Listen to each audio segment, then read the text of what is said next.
Oke, langsung kita bahas mengenai masalah saya tidak akan membahas masalah detail untuk Fed dikarenakan tadi malam juga sudah cukup jelas sebetulnya penjelasan dari Janet Yellen bahwa Fed akan menaikkan tingkat suku bunga pada pertengahan tahun 2015, kemudian disetujui oleh beberapa anggota Fed, hingga market juga terapresiasi dari pergerakan dolar yang cukup bagus, terrespon juga positif terhadap pergerakan harga. Saya akan bahas masalah yen nih. Pak Iksan mendengar suara saya?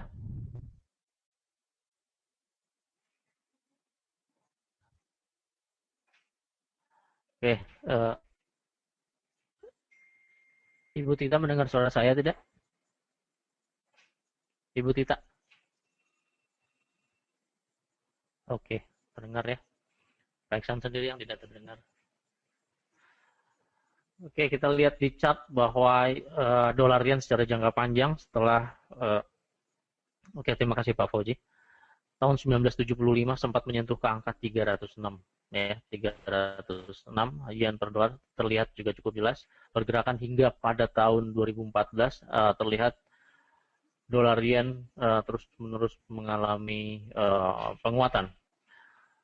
Ini menunjukkan bahwa harga yang terjadi pada saat ini masih berada jauh dari sisi pelemahan yang telah terjadi sebelumnya.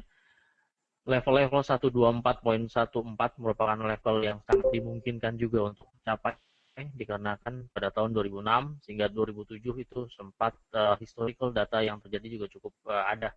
Kemudian pada tahun 1999 telah tercapai 147.66 hingga range yang terjadi pada harga terendah yang terjadi pada tahun 2011 75.35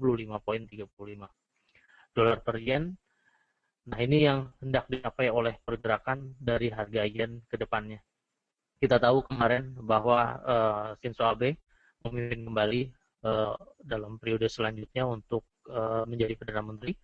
Kita tahu juga kebijakan untuk pelemahan yen terlihat juga cukup antusias disebut oleh market dikarenakan kebijakan yang akan dilanjutkan adalah Abenomics. Kemudian juga sempat terjadi juga keraguan terhadap kebijakan Abenomics ini dikarenakan tingkat balance of trade yang terjadi di yen sendiri turun drastis. Namun sedikit demi sedikit terlihat di dalam pergerakan harga, di dalam laporan-laporan terhadap trade balance, kita melihat angka-angkanya juga sudah memulai mengalami kenaikan. Apabila kita melihat dari tahun 1981 hingga tahun 2014, memang tidak dipungkiri bahwa balance of trade menjadi kekhawatiran utama yang terjadi di Jepang. Tingkat krisis yang dialami oleh Jepang dibuktikan dengan saving yang menurun, kemudian GDP yang menurun juga.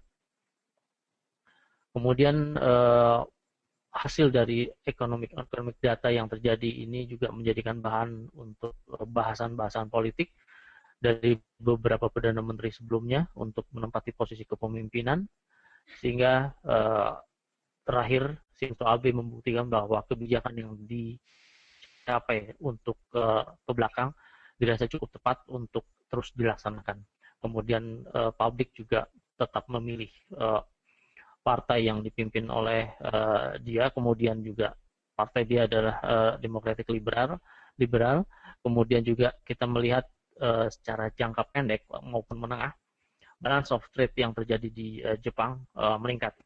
Pada chart yang terjadi pada sebelah kiri bawah terlihat juga yang berwarna rada merah ya, semu merah, terlihat juga meningkat dari penurunan cukup signifikan pada Januari 2014 hingga saat ini. Kemudian yang terlaporkan secara jangka pendek bulan per bulan juga terlihat tetap mempertahankan berada di atas angka minus 1000. Kemudian memang terjadi penurunan pada bulan lalu dari 709.99 angka minus menjadi minus 891.85. Namun hal ini lebih banyak dipengaruhi oleh strong terhadap dolar. Lihat di sini ekspor dan impor yang dilaporkan juga tren yang terjadi pada bulan Juli cukup meningkat dari sisi ekspor ke 6.688,48 miliar yen dari 63.883. Kemudian tren yang terjadi selama 3 bulan dari ekspor juga cukup bagus. Kemudian dari sisi impor juga 3 bulan yang sama mengalami penurunan. Kemudian kita tahu bahwa hal ini dipengaruhi juga dengan pergerakan harga minyak dari sisi ekspor. Dari sisi ekspor maupun impor, ternyata Jepang menempati Jepang lebih banyak ekspor ke China sebesar 18,55% dari kontribusi dari pendapatan. Untuk selanjutnya ditempati oleh Amerika Serikat 17,64%. China maupun Amerika Serikat, khususnya China, kita tahu bahwa tingkat pertumbuhan yang dilaporkan dari China sendiri mengalami penurunan, diforecastkan juga mengalami penurunan dari 7,5% per tahun menjadi 7,1% per tahun. Kemudian juga hal ini menjadi ancaman serius bagi Jepang apabila terus komposisi dari kontribusi terhadap ekspor terbesar tetap ke China. Nampaknya juga Jepang berusaha memasuki pasar Amerika Serikat dikarenakan Amerika Serikat merupakan pasar kedua ekspor terbesar di Jepang. Hal ini juga dapat dimanfaatkan di tengah-tengah pertumbuhan yang cukup bagus dari sisi pertumbuhan di Amerika Serikat. Kemudian dari sisi impor juga China juga menempati posisi pertama terhadap barang-barang yang terjadi di Jepang sebesar 22,05%. Dan ini saya rasa tidak menjadi masalah dari sisi impor. Kemudian juga dari sisi impor terhadap dari Amerika Serikat hanya berkisar 8,45%. Nah, apa yang bisa didapat dari kesimpulan ini bahwa Jepang berusaha untuk meningkatkan tingkat pertumbuhan dengan target inflasi sebesar 2% yang telah tercapai untuk saat ini. Sekarang kisaran 2,9%, meskipun bulanan masih berada di angka 0,3%. Kemudian tadi malam juga respon meningkatnya spekulasi terhadap baiknya data-data Amerika Serikat langsung direspon dengan peningkatan dolar, kemudian pelemahan yen lebih lanjut di tengah-tengah tren yang terjadi dolar yen dalam keadaan uptrend. Kemudian dari Aussie dilaporkan kemarin cukup jelas bahwa Aussie mengalami penurunan yang cukup lumayan. Tidak-tidaknya disebabkan oleh beberapa faktor, saya catat untuk 4 faktor. Pertama, tetap terhadap iron ore yang menyentuh angka $60 per ton, sehingga menyebabkan ekspor utama atau andalan dari Australia ini mengalami penurunan, sehingga mengakibatkan pemasukan devisa yang turun juga. Sehingga terlihat juga Australia dolar terhadap US dollar juga mengalami penurunan ke level target ke 0,80. Kemudian dari keduanya adalah sisi pertumbuhan dari China yang dilaporkan akan menurun pada tahun 2015 nanti atau 2014 ini juga sebesar 7,1% dari 7,5%, mengakibatkan juga pangsa pasar berdasarkan negara juga mengalami penurunan dari Australia terhadap China, sehingga juga Australia dolar terhadap US dollar juga mengalami penurunan.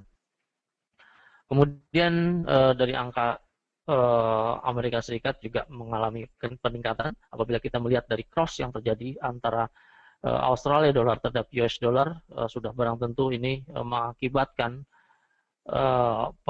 penurunan lebih lanjut terhadap Australia terhadap US dollar. Kemudian selanjutnya fundamental dari Australia sendiri belum memungkinkan untuk mengalami peningkatan lebih lanjut di Australia seperti itu. Kemudian dari UK data, kemarin UK data lebih condong membahas mengenai tingkat suku bunga yang terjadi di Inggris. Hasil vote dari official bank rate yang terjadi di MPC tetap sama sesuai dengan ekspektasi. Dari 9 anggota, ternyata 2 menginginkan perubahan tingkat suku bunga untuk naik, kemudian 7 menyatakan tetap. Kemudian dari data-data juga terlihat untuk Aset purchase facility vote juga masih tetap sama ke 375 billion pound sterling. Kemudian dari data-data menengah maupun jangka panjang terlihat pound sterling tingkat unemployment rate yang terjadi melambat dari 5,9%, sesungguhnya merupakan angka yang cukup baik. Namun kembali lagi ke wilayah 6%, sehingga hal ini juga membuat keraguan untuk perubahan terhadap tingkat suku bunga maupun terhadap aset purchase facility yang terjadi di Inggris. Meskipun tingkat pendapatan per jam yang terjadi untuk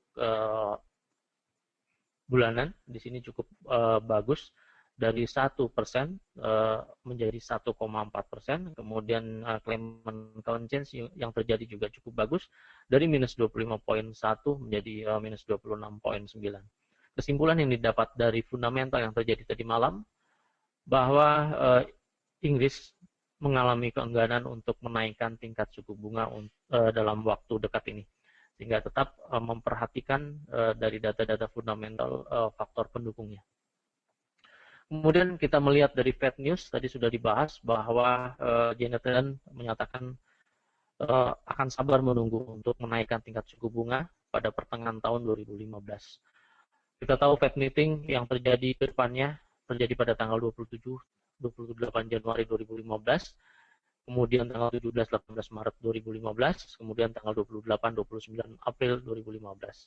Market mengapresiasi hal ini dengan meningkatnya peningkatan dari pergerakan harga dolar. Kemudian juga hal ini juga yang membawa pengaruh terhadap para spekulasi untuk memasuki posisi Amerika Serikat currency-nya kembali. Demikian beberapa data atau ulasan market yang terjadi di fundamental yang cukup singkat ini. Pak Iksan, silahkan, mungkin ada pertanyaan atau tanggapan. Ya, baik Pak Adi. Kalau dilihat dari kemarin pergerakan market kebanyakan memang lebih banyak terfokus pada berita mengenai Fed rate ya, kebijakan yang akan Janet Yellen ambil. Cuman kalau misalkan kita ulas sedikit mengenai kemarin beberapa berita selain mengenai the Fed, di mana Rusia juga menaikkan suku bunga hingga 17%. Bagaimana dampak terhadap market Pak dengan kebijakan yang Rusia ambil tersebut, Pak Dwi? Mungkin bisa sedikit diulas. Kemarin berita-berita yang masuk juga di CNBC kita tahu bahwa kebanyakan pengambilan posisi sell lebih banyak di rubel, kemudian juga beberapa institusi yang bertransaksi rubel juga menaikkan margin requirement, diakibatkan oleh kekhawatiran terhadap para spekulan yang masuk secara besar-besaran, sehingga hal ini juga berpotensi untuk menggerakkan pasar. Kita harus tahu bahwa Rusia saat ini mengalami krisis disebabkan oleh beberapa faktor. Salah satunya adalah penurunan harga minyak yang berkelanjutan, kemudian dari stok juga mengalami penurunan. Kemudian tingkat downgrade yang terjadi di beberapa stok di Rusia juga mendapatkan angka-angka yang mengkhawatirkan. Jadi secara jangka panjang kita melihat hanya terhadap rubel, kita harus melihat jam per jam pergerakan harga tersebut. Namun secara global yang terlihat sekarang saya kira belum mempengaruhi pergolakan dari financial market yang terjadi di dunia.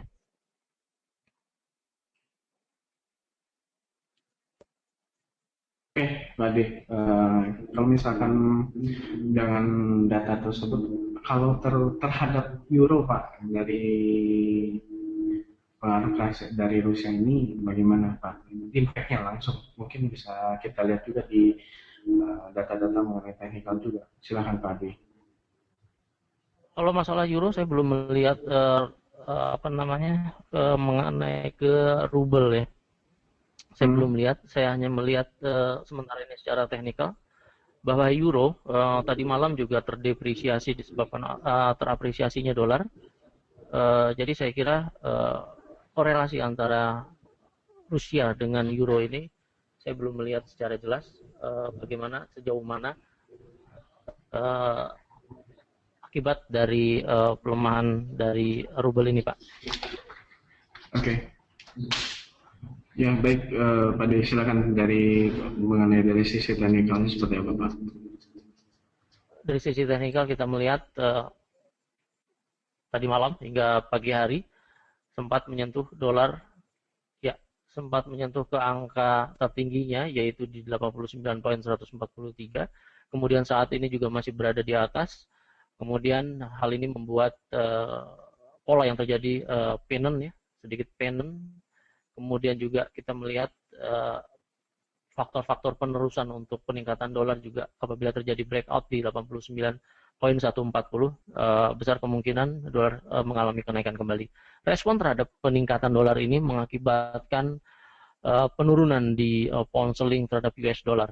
Jadi korelasi ini cukup jelas terlihat dengan kasat mata bahwa pergerakan yang terjadi di dolar sendiri langsung membawa pengaruh terhadap penurunan terhadap pound sterling. Sehingga kita melihat penurunan yang cukup besar atau tingkat volatilitas yang cukup besar yang terjadi juga tadi malam hingga mengakibatkan tingkat low di pound sterling di 1.55389 membawa langsung tren utama untuk pound sterling dalam keadaan drop.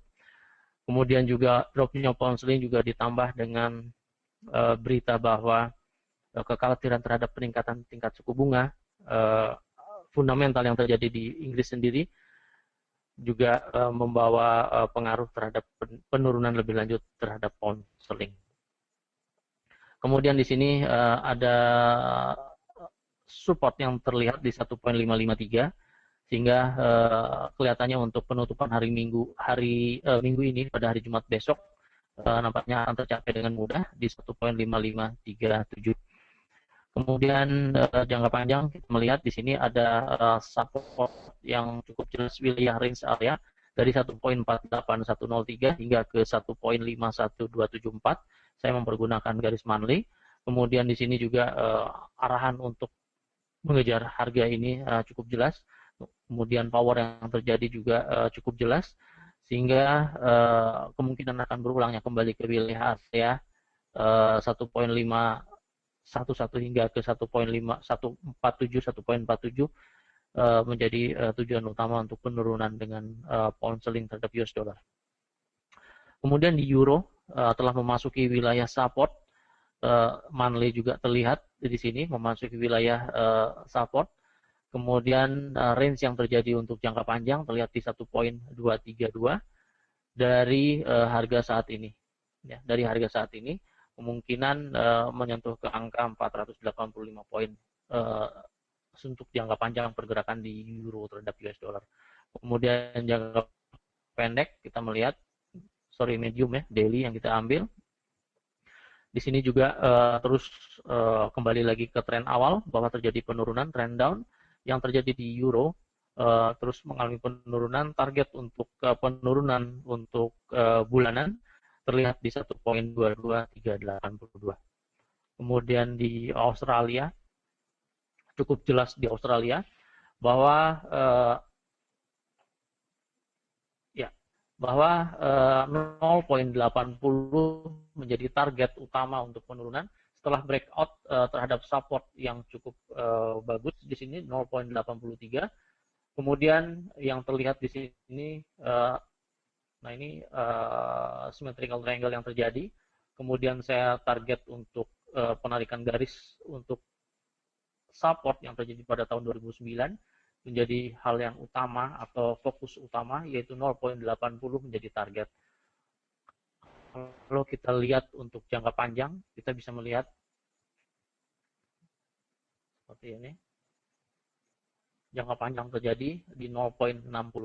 Tapi itu termasuk terlalu jauh untuk melihat jangka panjang untuk Australia dollar terhadap US dollar. Nah, kita fokus ke 0.80 saja. Kemudian chart kita kecilkan, 4 jam juga mengalami penurunan. Mingguan telah terjadi breakout terhadap harga yang terjadi minggu lalu di level 0.82. Kemudian jangka pendek yang terjadi. Nah ini, ya, jangka pendek yang terjadi mother candle yang terjadi di 0.8105. Sangat besar ya range yang terjadi di sini sekitar 1.294 poin di Monex Trader, di angka tertinggi 0.82345. Cukup signifikan penurunan yang terjadi kemarin, hingga saat ini juga market mencoba juga mendekati harga support di 0.81062. Kemudian di dolar yen, nah ini dia dolar yen kembali lagi. Apresiasi dolar sehingga mengakibatkan pelemahan yen lebih lanjut, terjadi breakout terhadap resisten. Kemudian target lanjutan berada di angka tertinggi yang terjadi terrekod beberapa saat yang lalu di 121.82. Kemudian di minyak,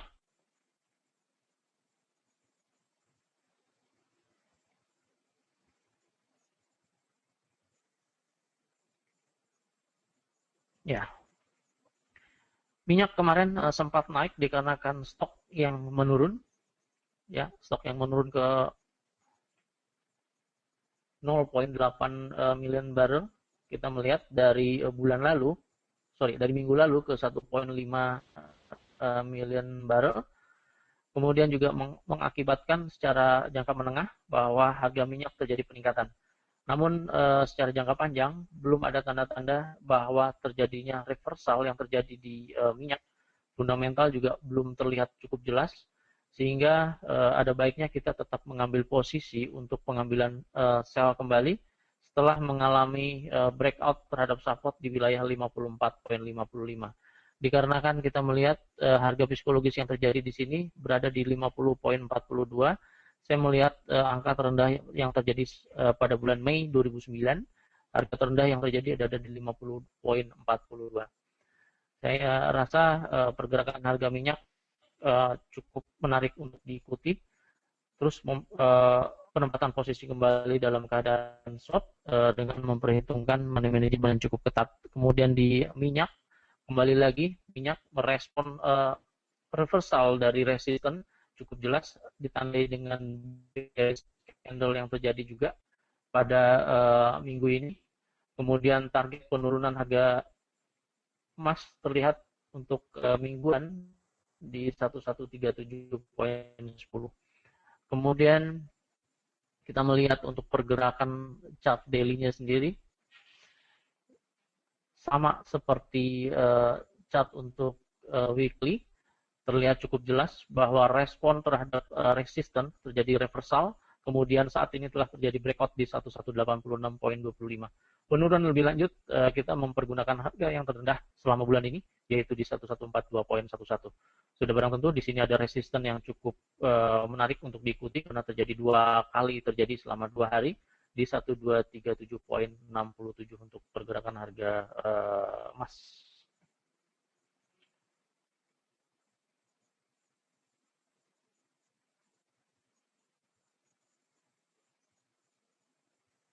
Baik, kan? Pak Dwi, kalau dari sisi indeks saham gimana Pak? Dilihat dari pergerakan Nikkei juga, dilihat dari pergerakannya juga cukup signifikan terhadap market ya. Market respon untuk Nikkei sendiri persis di 161.8 secara teknikal berdasarkan swing yang terjadi kemarin yang kita ambil. Ini belum saya rubah terhadap tingkat high dan low, angka 0 hingga 100% untuk Fibonacci. Cukup bagus terespon dengan bullish candle yang terjadi setelah mengalami tanda-tanda di bawah ya, doji. Kemudian juga angka open maupun close yang terjadi pada doji berada di bawah harga close yang terjadi pada 2 hari sebelumnya. Sehingga kita melihat saat ini uji pasar untuk Nikkei terus mengalami kenaikan, memasuki wilayah keseimbangan dari Fibonacci retracement di kisaran 17516 untuk pergerakan maksimal. Kemudian apabila kita melihat dari pergerakan dolar yen yang terjadi, apabila dolar yen terjadi breakout terhadap harga tertingginya, kemungkinan juga Nikkei akan terapresiasi ke angka 17.748 angka indeks hingga ke angka 18.000 angka indeks untuk Nikkei.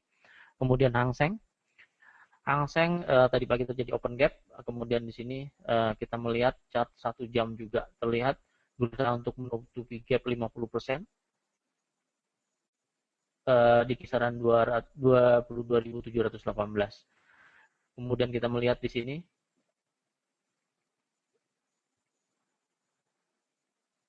ya, kita melihat di sini ternyata harga yang terjadi untuk saat ini, level-level saat ini merupakan swing yang terjadi pada tanggal 10 hingga tanggal 11 Desember kemarin. Kemudian di angka 22.789 merupakan angka kritis, cukup kritis. Apabila terjadi break dari angka tertinggi 22.858, ada kemungkinan peningkatan kembali ke angka 23.032 untuk pergerakan harga Hang Seng cat 1 jam. Demikian, Pak Iksan.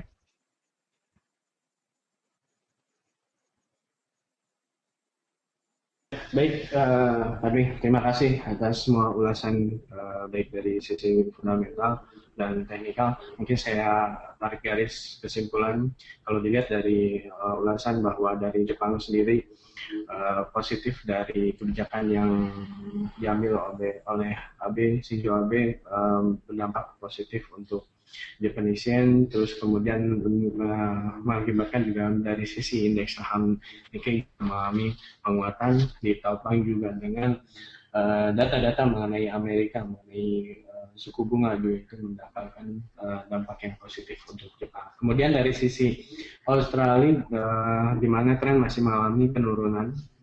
Kalau diulas tadi bahwa ada 4 yang mempengaruhi dari pergerakan Aussie mengalami penurunan, yaitu di mana permintaan dari iron ore untuk Aussie itu mengalami penurunan, terus kemudian pertumbuhan China yang sekarang sedang menurun, terus kemudian penguatan dari USD dan data fundamental Aussie yang emang masih melemah, itu yang mengakibatkan Aussie menurun. Sedangkan untuk dari sisi Rusia ini masih mengalami krisis, di mana ada kebijakan yang harus menaikkan suku bunga sehingga 17%, di mana penurun salah satu yang mengakibatkan yang berdampak juga dari penurunan harga minyak, terus kemudian penurunan stok dari Rusia, dan downgrade dari pertumbuhan. Cuman masih kita lihat juga dampak terhadap Eropa, di mana beberapa bank dari Eropa seperti perbankan Raiffeisen Bank dari Eropa, terus kemudian SocGen juga itu menyalurkan banyak kredit ke perusahaan-perusahaan yang di Rusia. Apakah ini juga nantinya akan berdampak? Kita lihat juga dari berita dan yang akan nanti keluar seperti apa dampaknya. Oke, mungkin saya cukupkan untuk ulasan morning briefing pagi ini. Terima kasih untuk rekan-rekan sekalian yang sudah ikut serta dalam morning briefing pagi ini, bahwa semua ulasan yang terdapat dalam materi morning briefing kali ini hanya bersifat informasi saja dan tidak ditujukan sebagai sarana untuk melakukan transaksi. Baik, terima kasih untuk rekan-rekan sekalian. Selamat beraktivitas.